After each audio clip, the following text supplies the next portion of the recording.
Баршаңызға сәлем, құрметті менің тыңдармандарым. Өмір жолы арнасына қош келдіңіз. Арнама тіркелмеген болсаңыз, міндетті түрде тіркеліп, ой-пікірлеріңізді қалдыруға болады. Жүректің зәру сусыны. Өзі алғаш рет депутаттыққа ұсынылған жиналыстан Зәуре үйіне алабұртып ерекше сезіммен оралды. Асыға күтіп отырған анасы есіктен кіре-ақ жанына жетіп келіп айналасын әжім торлап, нұры тоза бастаған көздерін сығырайта бетіне үңілді. Қалай болды? Қиналған жоқсың ба? Бәрі де жақсы өтті ме күнім? Ана жанарынан осы сұрақты үнсіз оқыған Зәуре өзінен бойы әлдеқайда аласарып қалған, дүниедегі өзіне ең жақын адамын тұңғыш рет балалықтан өзге бір ыстық сезіммен құшағына тартты. Абыржыма анашым, бәрі де жақсы өтті деген еді бұл. Соны үнсіз ұғып, көңілі жайланған әрі алдында тұрған мынау жалғыз перзентінен осы сәт өзінің ендігі тірегін танығандай болып, шүкіршілік еткен Манар да енді қызының құшағына балаша ине берді. Соғыстан кейінгі жылдар болатын, ол кезде әкесіз бала да аз емес еді ғой. Бұның әкесі соғыстан аман-есен оралса да, сол бір дауылды жылдардан кейінгі көп жетімнің қатарына өзі де қосылып кетті. Жетімдігінің ең өкініштісі де, ең қасіреттісі де осы екенін Зәуре ес біле ұқты. Бірақ амал не? Өзінің қасы мен қабағына ғана қарап, басқа бақыт іздемеген ана жайы да енді мұның көкірегін удай аштатын халге жеткен. Оның да өзінен өзге ешкімі жоқ екендігін ойлағанда қабырғасы қайсадақ. Тағы да амал қайсысы. Оның институт бітіріп мұнай өнеркәсібінде жұмыс істей бастағанына да 2-3 жылдың жүзі өткен.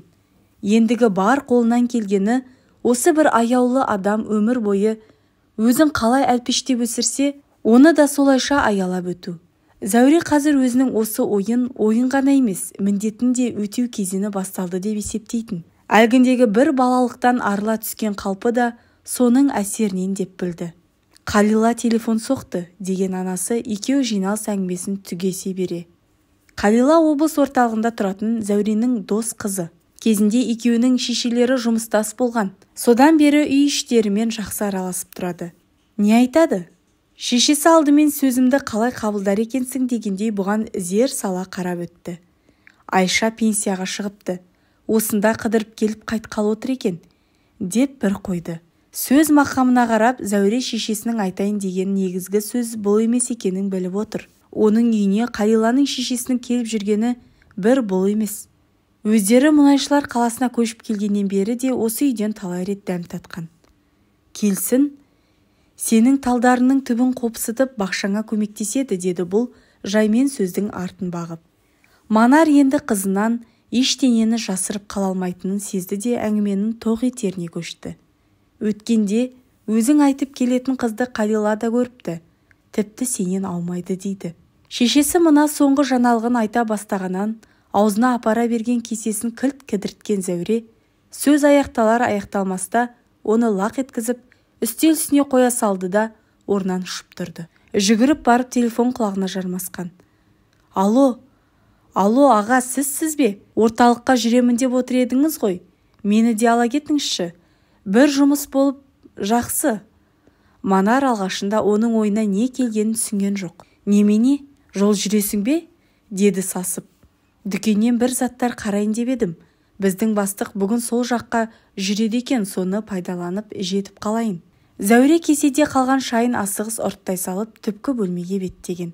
Манар қызының сыр шашқысы келмей тұрғанын сезді. Ойындағыны неге бүгесің? Даусы бәсең шыққанымен салмақты. Тастап кеткен әкеңнің қыздарына таба болғалы бара жатқан жоқсың ба? Әйтеуір. Ішінде бұғып жатқан өкпе әсерінен аузынан еріксіз шығып кеткен мына сөзді өзі де айтармын-ау деп ойламаса керек. Әлдене іздегендей бүгежектеп кетті. Қызы да үстінен сыпыра берген халатын орта жолда ұстап қалған күйі жалт бұрылды. Шешесінің бұрын өзі аңғармаған дәрменсіз күйін көріп, қайта бұрылып кеткен. Бірақ көңіліне келген сөзді іркіп қала алмайтын әдетімен тастаса тастаған шығар. Ал кімнің кінәсінен тастағанын мен білмеймін, деп салды. Манардың көзінен ыстық жас бұрқ еткен. Мүмкін мен кінәлі шығармын. Мүмкін екеумізден де болған шығар. Енді оны дәлелдей алармысың? Бұл дүниеде жоқ адамды күнәлап мен не дейін? Шешесінің көз жасы жанына батқан қыз шыдамады. тез барып құшақтай алған. Кешірші мама, кешірші мені, дей береді қайталап. Әкесінің о дүниелік болып кеткенін осы арада тұңғыш рет естіп тұрса да, мән бергісі келмеді. Тыңдашы, мен шынымды айтайын деген ақыры көңілін аулап. Сөйлесе жүрген бір жігіт бар деп едім ғой. Сол туған күніне шақырған. Ал бүгін кетіп қалып, ана ұқсас қыздың жайын білгім келгені де рас. Оның қандай кінәсі бар, мама? Өзің ойлашы. Сені дұрыс түсінсе жақсы ғой. Сағын сынса қайтесің? Манар бұл жолы қызына көз жасын көрсетуден именген жоқ. Асығыс киіне бастаған оның жанына келіп, еңіреп жылап бүктетіле отырып қалды. Өзге туыстан жұрдай анасынан да жалғыз Зәуре кішкентайынан ақ көпшіледі. Айналасында у-шудың көп болғанын ұнататын. Өзіне ештеңе қалмаса да, қолында барын достарынан аямайтын. Бірде бұлардың класының оқушыларына далаға әкеліп төгіле салған көмірді отын сақтайтын сарайға тасу тапсырылады. 6-шы класс оқитын ес біліп қалған балалар жұмысты өздері де бітіреді ғой деп мұғалімдері кетіп қалса керек. Бақша дақылдарының піскен кезі екен. Бұлар жұмысқа енді кіріскен уақытта балалардың біреуі ауылға қарбыз әкеліп сатқалы жатқанын хабарлайды да, бәрі сол жаққа қарай жосыла жөнеледі. Мұғалім ұрсады деген ескертпеге елеңдегенмен, қарбыздың тіл үйірер тәтті дәміне еліткен олар қолдарын бір сілтейді. Сөзін тыңдата алмаған класком жыларман халге келсе де, тістеніп өз айтқанынан қайтпайды. 2-3 сағаттан кейін келген мұғалім бет-аузы көмір мен терден айғыз-айғыз болған жалғыз Зәурені көреді. Жас организмге шамадан тыс салмақ түсіп, бір жерінен зақым келмеді ме деп қорыққан мұғалімі оны әрең қойдырып анасына алып барады. Мұғалімнен бетер қорыққан анасы дәрігерге жүгіреді. Олардың қорқыныштары да бекер емес еді. Содан баланың өне бойы қозғалтпай 10 күн жатып қалады. Соннан оның неге өйткенін сұраған анасына, көмір тасылып бітсе, кетіп қалғандар үшін балаларға мұғалім ұрыспайтын шығар дедім, дегені бар. Қаршадай қызының достары шынында да ол кезде бұлардың жалғыздығын білдіртпейтін. Енді оларды қайдан табасың? Анда-санда біреу баласын көтеріп, біреу сондарынан ертіп, кіріп шықса соған да мәз.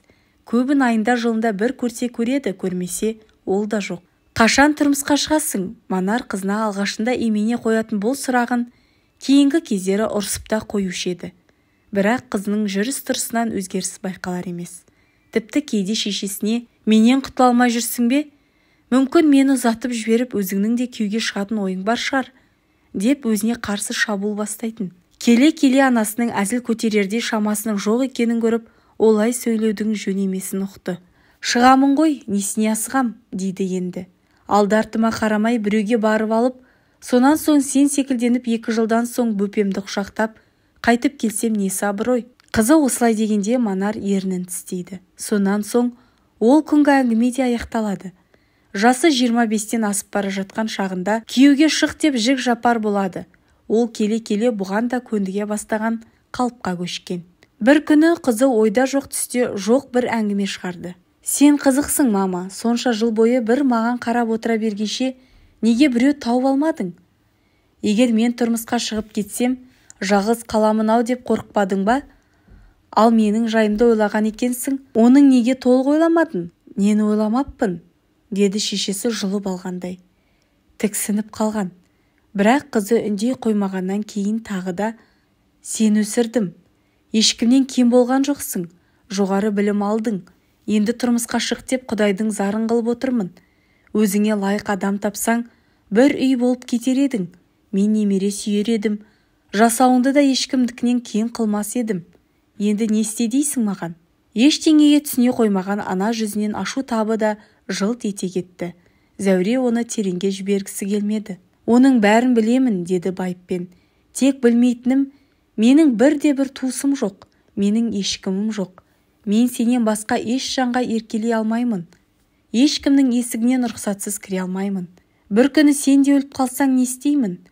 Мынау дүниеде менің бірде-бір жанашырым қалған жоқ деген сөз емес пе бұл? Бәрін ойлағанда, менің жасауыма дейін ойлағанда, осыны неге ойламадың? Неге өйттің, маматай? Қызы көзінен ыршып кеткен жас моншағын саусағымен іліп тастап орнынан тұрып кетті. Бұл Манардың өз перзентінің сұрағына тұңғыш рет жауап бере алмай қиналған сәті. Кеудесін удай ашытқан өкініш салмағынан есеңгірегендей күй кешіп, сол күні ұзақ уақытқа өзіне өзі келе алған жоқ. Күйеуге неге тимеді екен? Ең болмаса балалар үйінен де осыған бір серік табылар еді ғой. Өмір бойы соқа басым отырғаннан кімге пайда түсті? Жалғыз қызға қарап, соның ғана қамы үшін сол ештеңеден кенде болмасыншы деп жүріп қана қартайғанда бұндай сөзді естимін деп кім ойлапты? Енді ой осылай ойысып, басы қатып жүрген Манарға бір хабар жетті. Зәуресі облыс орталығына барып жүріп, өзінен аумайтын бір қызды көргенін айтып келді. Мүмкін жай ғана ұқсас шығар. Ондайлар аз ба? Адамға адам ұқсай бермей ме? Әйтеуір бала жоғалтпағаны өзіне аян. Бірақ бұған емес, әкесіне тартқан қызның сол әкеден туған сіңлісі емесін кім біліпті? Ал олай екені рас болса, туыс іздеп зарығып жүрген қызын онымен неге табыстырмасқа? Міне, Манарды елең еткізген осы ой еді. Қалиланың телефоннан еш мақсатсыз айтыла салған әңгімесі көкірегінде жүрген осы ойына тағы қозғау салған. Іштей бір тұжырымға келген соң осы жайды қызымен кең отырып сөйлесуге ниет етті. Бірақ бәрі бұлайша аяқ астынан шұғыл бейіт бұрыс алады деп күтпеген. Сөйтіп Зәуре орталыққа жүріп кетті. Бұлар мұнайшылар қаласына алғаш көшіп келгенде күндердің бірінде әңгімелесіп тұрған 3-4 құрылысшы әйелдің жанына өте беріп, Зәуре өзі туралы олардың «Смотри, какая приятная казашка» дегендерін естіп қалғаны бар. Өзіңнің жұртқа ұнамды көрінетінді білген қандай жақсы. Үйге балаша қуанып келіп, естігенін анасына жеткізген. Манар да қызын жаңа көргендей сүйсіне қарап тұрып, «Кішкентай қазағым менің, сен әкең сияқтысың» дегенді. Облыс орталығының бір шетінен салынып жатқан жаңа үйлердің арасынан өздеріне керектісін іздеп жүріп, Зәуре сол кезде есіне алды. Бұған ұқсас жас қыздың статистика басқармасында істейтін таныс әйелдермен бірге жүргенін көріп, Қалила оның жайын кездейсоқ біліпті. Көрші облыстан өздері жуырда ғана көшіп келген көрінеді. Үйленген ағасы бар екен. Өзі мектепті былтыр бітіріпті. Шешелерімен бірге тұрады дейді, әкелері қайтыс болыпты. Соңғы дерек мұның түпкі ойын тағы да растай түскендей көрінді. Саған қажеттігін білсем сұрастыра түсер едім, ал мамаңа саған тіпті ұқсас болған соң айта салғанмын. Мұнайшылар қаласынан түнделетіп жеткен құрбысына айтқаны осы. Статистика басқармасында менің бір кластасым істейді. Автобусты бір жерден күтеміз ғой. Жанындағы қызды көріп, қай жақтың баласысың дегенмін. Сөйтіп әңгімелесіп кеттік.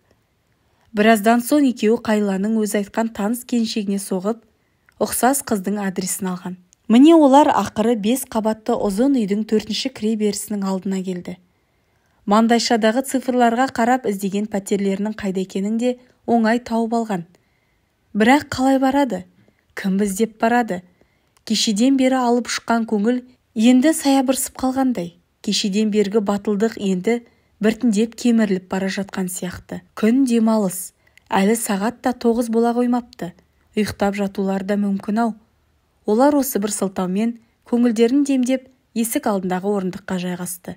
Менің осылар көшіп келген ауылда тұрғаным рас қой. Сол жерде туыстарым қалған. Әкемнің 2-ші әйелінен туған сіңілдерім бар дейді. Соларды іздеп жүрмін деп Зәуре бір кезде берік тоқтамға келгендей орнынан бекем көтерілді. Шыны да сол емес пе? Басқа не деуге болады? Туысым деп мойындамаса, оны көрерміз.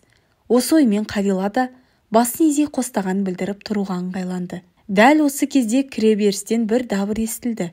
Шамасы біреулер далаға шығып келе жатыр. Екі қыз әлдекімді күтіп отырған рай таныта қайтадан отыра қалысты. Көп ұзамай 3-4 жасар бала көрінді. Сондағыларға әлденені бұлдырлай сөйлеп келеді. Қолында үрілген қол тұрауыны бар. Теңізге жиналғандар-ау деп ойлады бұлар. Бала алдарынан жүгіріп өткен. Соңынан әкесі шықты. Бір қолында тамақ салынған болу керек, үлкендеу дорба. Бір қолтығында жеңіл-желпі төсеніштер, әлдеқандай бір әуенді ысқыра әндетіп, еркін шығып келе жатқан ол есік алдындағы бейтаныс қыздарды көріп, онысын қоя қойды. Кіре берістегі шу әлі бітпеген, тағы біреулердің келе жатқанын білінді. Осы мезет Зәуре құрбысына «Қыздың аты кім екен?» деп сыбыр етті. Қалила иығын қиқан еткізді. Сәлден соң алдарынан шыға келген таныс бейнені көріп, мұны иығынан қағып қалған. Жаңа ғана өтіп кеткен жігіттің соңынан қарап тұрған Зәуре енді бері қарай жалт бұрылды. Сонада жерде келе жатқан қыз өзіне көз алмай қарап келе жатыр екен. Жанында жеңгесі болу керек, жас келіншек бар. Бұларға қарап аяңдай берген қыздан ол тез озып кетті. Ұзап бара жатқан баласы мен күйеуінің соңынан асыққаны көрініп тұр. Саламатсыздар ма? Қыз жүзі таныс Қалиланы көріп сәл жымиып амандасты. Зәуре оның бетінде сирек шашылған болымсыз секпілді бұл жолы анық көрген. Осы сәт оның өз туысы екеніне күмәні де қалмады. Әлдене деуге оқталды. Сол мезет едәуір ұзап кеткен жас келіншектің даусы саңқ етті. Зәуреш, Зәуреш деймін, жүрсеңші. Күтпеген жерде өз есімнің аталғаны әсер етті ме? Әлде көкірегінен шыққалы тұрған ең қастерлі сөзіне бөгет жасағанға ма? Зәуренің жан дүниесі аласапыран болып қобалжып кетті. Қазір қуып жетемін ғой, жүре бер. Бұл кішкентай Зәуренің жауабы еді. Біреуді күтіп отырсыздар ма? Деді ол сонан соң бұларға қарап. Өзін іздеп келіп отырау деген ойы жоқ екені кәміл. Әлдене деуге оқтала берген Қалиланың алдын орап кен құрбысы, «Иә, бір жолдастарды күтіп отыр едік», деп жауап беріп үлгерді. Сонан соң сенде біздің жұмысымыз жоқ деген кісіше, «Қалила-ау, біз осы жерде неғып отырмыз? Жүр, аялдамадан барып күтейік», деп құрбысын жетелей жөнелді. Сау болыңыз. Өзіне арналған қоштасу сөзін естісе де әлденеге алаңдаған қыз сол орында аз уақыт ойланып тұрып қалды. Сәлден соң ғана ештеңеге түсінбегендей, басын қиқан еткізіп туыстарының соңынан жүгіре жөнелді. Ол бұл сәтте енді аз күннен кейін өзі айнымай ұқсаған сонау түсініксіз жанның соңынан мұнайшылар қаласына сапар шегетінін сезген жоқ. Өзі бір кезде аңдаусыз жоғалтып алған тұңғыш перзентінен аумайтын екінші қызына әкесінің соның атын қойғаннан да, екі Зәуреге жайып салатын екі ана жүрегіне терең көмілген талай сырлар жатқаннан да хабарсыз еді. Біз сол жырлардың сыртқа шығуына, туысқан бауырлардың бір-бірімен қалтқысыз табысуына тілектеседік. Бірте-бірте солай боларына да көзіміз жеткен. Өйткені жүректер қашанда туыстықтың ыстық құшағына ынтық қалтқысыз махаббатына сусаулы ғой. Туыстық деген оның зәру сусыны емес пе? Бүгінгі сыйлаған әсерлі әңгімем сізге ұнады деген ойдамын. Келесі әңгімелерді жіберіп алмас үшін арнама тіркеліп, достарыңызбен бөлісуді ұмытпаңыз.